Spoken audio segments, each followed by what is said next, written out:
I'm back! I wasn't gone that long though. Hello YouTube, welcome back to my channel. My name's Tina and I do videos every single week on DIY, lifestyle, weddings, lots of different things. And if you're a subscriber, you know that I'm focusing a lot on my wedding content right now. And if you're not a subscriber, subscribe and see all the wedding content that I have coming up. And today's video is all about my bridal shower. I was heavily inspired by kind of boho decor. I did a lot of Pinterest searching and I really fell in love with the whole low table setup, and I'll talk a little bit about how I DIY'd that. So I'm gonna break this video down into 5 different categories and talk about all the different DIYs. I tried to fit in almost every single thing that I did for the wedding, or not for the wedding, for the bridal shower. I had my sister-in-law, and my cousin all help plan this and make this happen. So if you're watching, thank you so much. They really made it the perfect bridal shower ever, and it was so cute, so I'm just excited to talk about it and show you guys what exactly we did to make it all happen. For reference, my bridal shower was in my parents' backyard, and that was just the easiest and most cost-effective way to do things, especially since I wanted it to be outside. I didn't want to pay a lot, and I had about 30 to 35 guests come, so that was going to be the perfect setting for it, and I knew people were going to be in and out, so I wasn't too worried about the seating. The first thing that really transformed my parents' backyard was obviously creating backdrops. It was the first thing guests noticed when they walked to the backyard, and it was this giant balloon arch garland. It was so beautiful. I got it on Etsy. So I got a 10-foot garland from Etsy, and it was just the perfect length because you kind of have to drape it up and then sideways. I will list the seller that I used down below, but she just had this beautiful rose gold and pink theme garland, and it was about $55. The price changes depending on how long the garland is, but I figured I would need at least 10 feet to cover that whole area. I honestly probably could have done 12 feet, but it worked out fine. I also want to mention that to make life easier, we got an electric balloon pump from Amazon. I honestly was just going to use it the one time and return it, but I ended up keeping it because I know that with other parties and things coming up, I was going to use it more. And lo and behold, my dad actually did use it for my wedding, so I'm really glad that I invested in it. And in between the garland, we had these really cute balloons that said bride to be, and that was the main area that we were taking photos. It was just a perfect backdrop for guests to take photos with me, with each other, and it was just so cute. Like, you couldn't not love it. So that was backdrop number 1, and then the second backdrop was behind our dessert and drinks table. It was in this little nook in our backyard, and it fit perfectly within this like wooden garden thing that my parents have. We used I actually have it. We use this giant curtain from Amazon, and then we use a different linen on top of the table. And I also got these wisteria vines from Amazon. So literally that whole backdrop was on Amazon, and it was just so cute. It made the food look so yummy, and it was just the perfect girly touch to add a little bit of sparkle to our food table for people to get drinks and get desserts and just mingle. And I loved how it turned out. It was just so cute. Second thing that I want to talk about is table settings. So this was kind of the star of the show. I think it's tied with the balloon arch, but we created this pallet table that was really low, and actually my brother made it. I didn't make it. So thank you so much to my brother for making that. But I basically got 10 pallets for free from my brother-in-law. He works for a company. They just had a whole bunch of pallets, so he dropped it off at my place.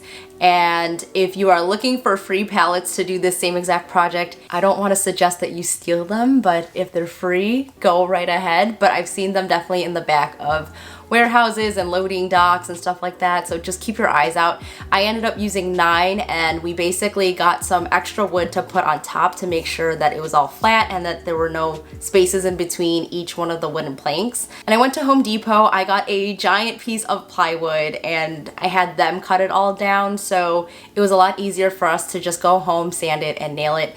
And when I say us, I also mean my brother, because I did not do any of the work. And what's really nice about that is, since we're not gonna reuse that, I ended up selling it on Facebook Marketplace, and I basically got the money back that I bought for materials from Home Depot and a little bit more. So that was really nice, and someone else got to use it for another party. So I feel like that's just so awesome that people are just recycling, reusing, and making their parties so fabulous with secondhand decor. And to dress the table up, luckily my parents already had these carpets and they had a lot of like cushions and stuff like that, so I really did not have to buy anything new. I just layered it all on top of each other and tried to kind of have that Moroccan look to it. It was honestly so much fun. Oh, sorry. And it was just so much fun and a little bit different, and it fit so many people around the table. Everyone was just having such a good time. A bunch of my aunts came and they were like really excited to sit down at that table. So I'm really, really happy that I just took the leap and actually did a Pinterest project.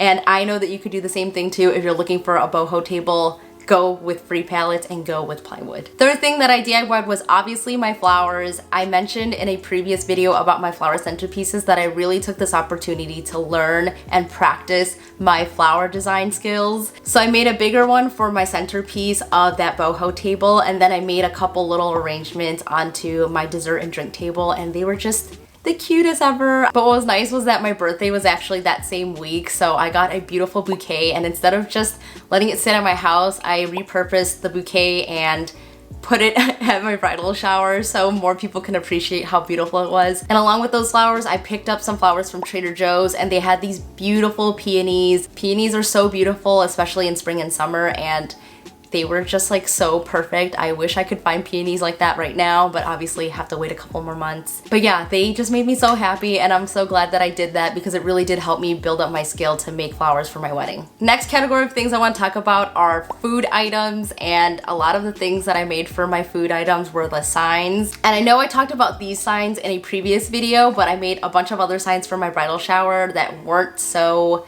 calligraphy heavy.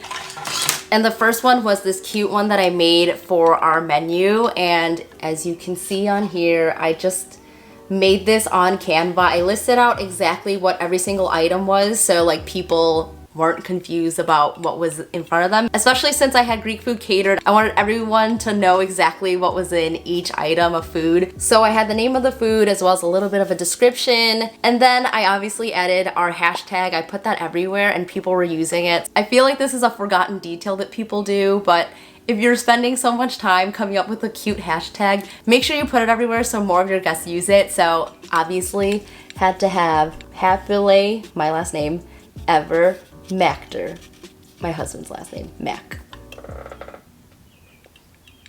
I love our hashtag. Oh, that was loud. Second thing were obviously little labels for each item. These were from Michael's. They are chalkboard and they were very minimal. They were also very cheap, but just a nice way to kind of just label your food. And we also had a little mimosa bar, so I made a little menu for that. I'll insert a picture because I don't have it for some reason. And for the crates that the margaritas and the mimosas were sitting on top of, I made sure I labeled those too in chalk marker. And what was important to me was to have all those little personal touches within the bridal shower, so anywhere that I could write and label things, I took the opportunity to do so. Also wanted to shout out our DIY food that we had, and one of them was a naked cake that my friend Kathy made. She used this cute cake topper that I got from Target. This cake topper was only $3, I think, at Target, and it was just so cute. I still have it because I can honestly probably use this for someone else's party. And then also my cousin Jenny, she made cake pops, and I was just really appreciative that they did those two items. They were so cute and so delicious. So thank you guys for making those. Just wanted to mention it very quickly. And then the last thing that I DIY'd were my party favors, and I mentioned this before in my Amazon video, but I had these really beautiful bottle openers and they were only about $1 each. They were very good quality. I bought 50 of them. So they came all wrapped up in this cute little tag, and we basically took each one of these and placed it within a plastic champagne glass. And then what I did was I wrote everyone's name in calligraphy, so whenever people were pouring drinks, they knew exactly which one was theirs. And I thought that was just a cute way to have a place card with people's names on it, but it was also very functional so no one would mix up their drinks. Also, I put in these cute little diamond rings, and I got these from Amazon. Let's see if it'll focus. And these little rings were just so cute. Everyone was putting them on, but basically it was for the what is it? But it was one of the games that we were playing and you couldn't say the word bride or dress. It was just so cute because everyone was like putting them on and posing with them. So I would also highly recommend these from Amazon. It was just a cute little added touch. So that was everything that I DIY'd for my bridal shower. It honestly was such a fun day. And I love looking back at the pictures because it was such a great time with my friends and family. And I'm just so grateful to everyone who came. And I can't wait for the other women in my life to have a bridal shower because then I'll probably whip up some of these DIYs that I did for mine, do it for theirs. I just feel like the months that are leading up to your wedding, like all of your friends and family from all different aspects of your life really meshed together, and it was just such a special time. So I really hope that you guys all have the same experience with your bridal showers and all the little festivities before your wedding. With that being said, I wish you guys the best of luck with planning out your bridal showers, and if you have any questions at all, please leave them down in the comment section below. And as always, all the products I talk about are gonna be in the description box below. Don't forget to follow my vlog channel, my Instagram. Maybe I'll start a TikTok this week, who knows. I'm posting every single day on Instagram though, so please follow me on there. Feel free to DM me. I'm always happy to talk to you guys, and that's it. I hope this video inspired you guys, and I'll see you in the next one. Bye!